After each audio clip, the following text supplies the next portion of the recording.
Hello, everyone. Welcome back to the show. And today's show is going to be a little different. Um, Today, I'm talking about this shotgun right here. This is a Stevens Nitro Special uh, tip open or break action shotgun. Depending on where you're from in the world, it's called something. It's called different things.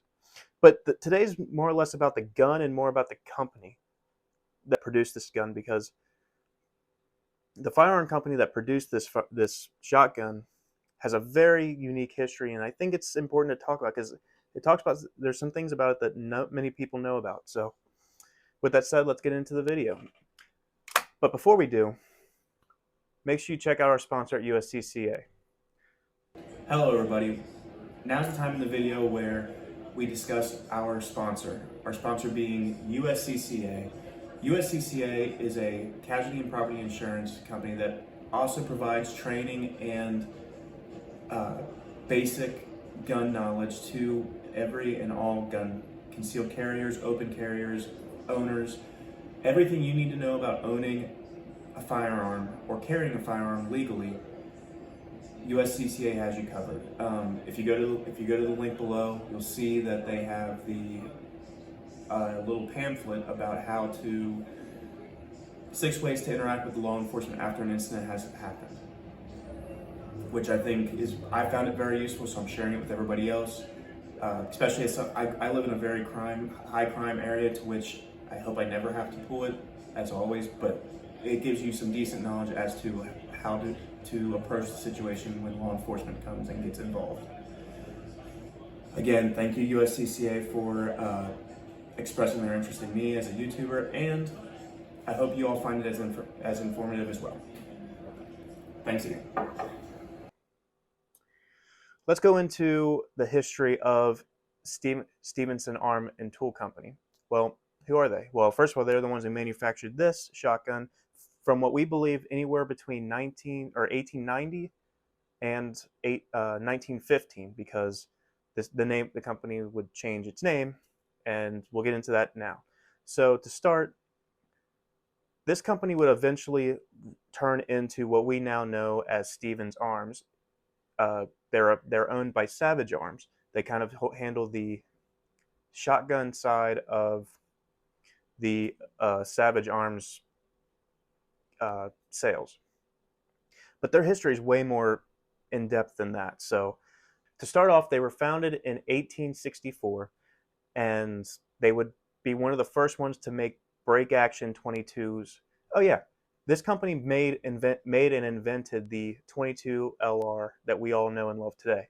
If you're going to the range plinking, or if you're giving your son or daughter something to learn how to shoot with, you can thank Stevens Arms for that. They invented that cartridge in 1864 with their founding, and they had a lot of commercial success making break action 22 rifles.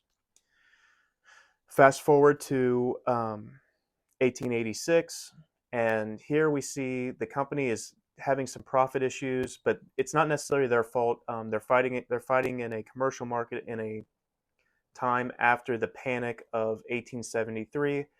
A brief synopsis on that: gold spiked for a reason, and it brought the value of everything down, so everyone started hoarding their wealth, and it created the panic because people weren't buying anything. Nowadays we would call that a slight depression or recession, I'm sorry, but it was one of the contributing factors that made the world go off the gold standard and base it off the stock market and stuff like that, in which we saw the result of that in the Great Depression.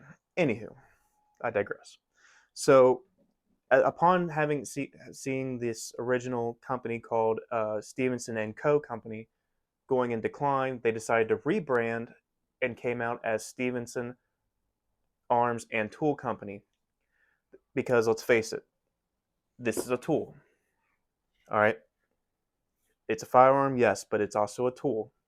You use this to protect your family or to put food on the table. It has a purpose. It is designed for that purpose, and the two examples I gave are kind of what Stevenson's Arm and Tool Company would keep their focus on. They really didn't get too much into military until 1915-ish. Um, they aren't like number ones or anything like that. Like you don't, they aren't big names. But World War One would change that. So let's continue down the history. They in 19 in 1896 they would see another career change, and that pretty much landed them in a another funk. They were being bought out by a bookkeeper company because financial troubles and such, and they actually stepped a little bit, like they used their plants and stuff to step into the automobile industry for a little bit, and they made parts and components for the Stevens and Dyra, if I pronounce that wrong, forgive me, but it's the Stevens and Dyra automobile, which came out in um, 1915. But that would also be the same year that they started getting into the small arms and game guns, and with that, military contracts came. And there was some interesting stuff that happened in that era too, because but that was all going to change in 1907. The after they made their first car and all this, they while they were working on making their first car and all that, they approached John Moses Browning with an idea to put on the market a hammerless um, pump action shotgun.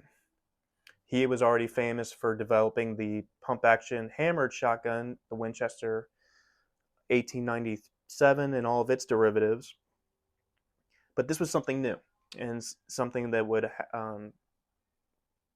it would have a steady market all the way up until the 60s, I believe. Um, it came out as the Model 520, and the nice thing about these guns is they were 26 inches long, and they also made trench versions of them for the military contracts because they would eventually pick them up during World War One and a couple police contracts. But their most popular sale was their 26-inch trap and game pump action shotgun format. Um, and as a result, it was beautiful, in my opinion. After reading all this, I want to get my hands on one. What made it different from the Winchester Model 12 that would come out later is it had a double hump receiver, which is really metal looking. It looks very, very 1910s industrial. I love it. I love that aesthetic myself. And for a while there in Sears catalog, it was one of the number one selling things on the Sears catalog was that shotgun. But this would also be we're also talking some things down the line. It would all change in 1915 as well because the company would go through another renaming, and I think this had to do with onto a broader market. They were finally getting military contracts. They were expanding, and they were no longer the automobile did not last very long. They stopped producing them in 1915 just due to sales not being good. So they dropped the tool from the name and just made it Stevens Arm Company, which, shocker, that's what they were good at. And then obviously World War One happened. Having surplus rifles and all that was important.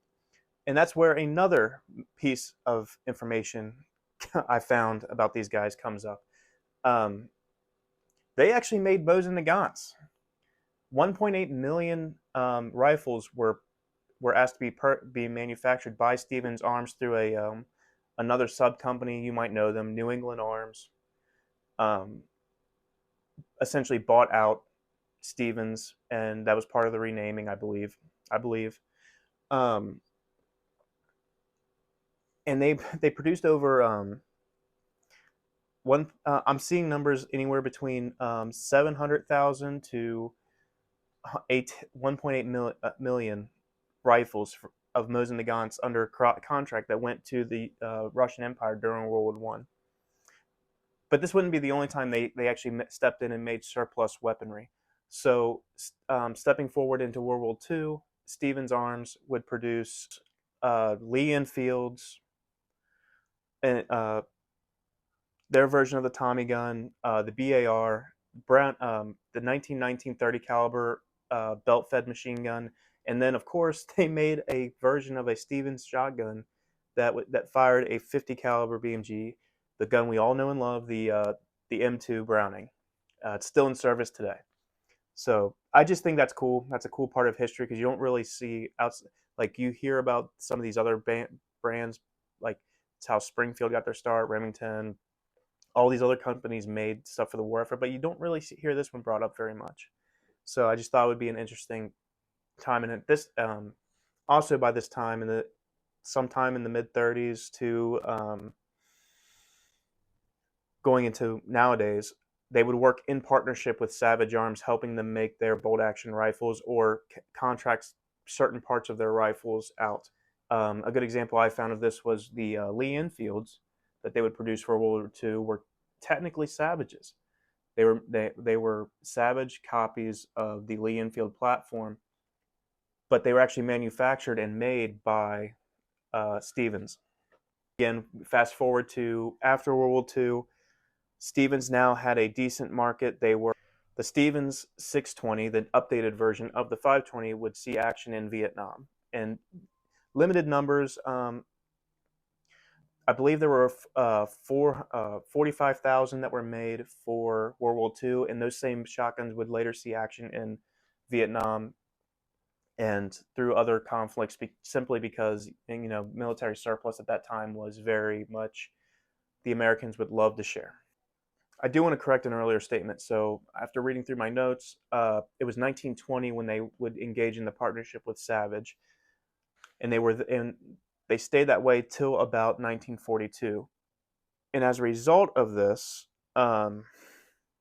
they would they merged into Savage, and this made the Savage the #1 producer of firearms in America for a brief time period because company was at war. So that would quickly change after the war as Remingtons and Winchester and all these other gun companies would start getting popular again.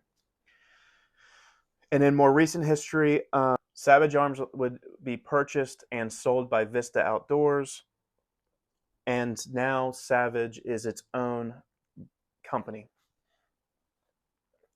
But they still have Stevens. Stevens is still around. They kind of reincorporated back into their own company in 1999. They briefly went out of business in 1991.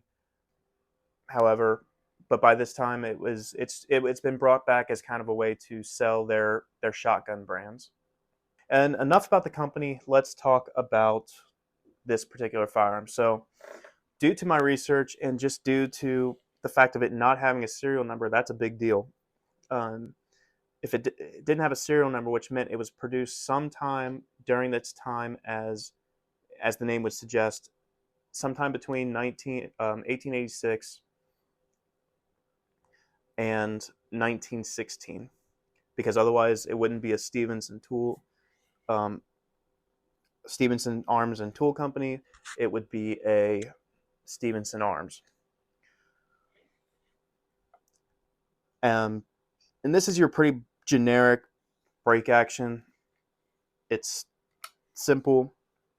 For those at home that don't know how this works, so you have a single barrel, and when you fire your spent round, you have this, or if you're trying to load it, you have a little paddle on the back here that you can operate using your thumb that breaks it open. And this actually has something that most shotguns did not have at the time. This is where I think it made it kind of special. If you listen, you hear that little click is a ejector. Most of these break action shotguns for the time did not have that. I believe that's kind of what makes this one special for what it is. I do have here a shotgun round, and as you can see, you put this in and you eject it by shooting it that way. Not a bad piece, even if it's at the latest it was manufactured in 1916.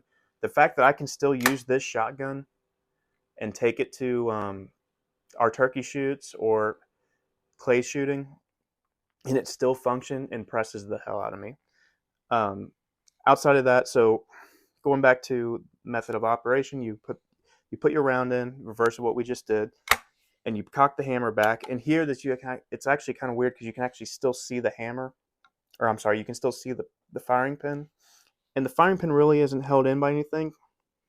It's pretty free floating. Now that could I've not been able to take this shotgun apart yet. I'm kind of scared to, given its age, and because it's got this broken screw here. But I'm curious to see if there was supposed to be a spring in there or not. Either way, it still fires how it's supposed to, but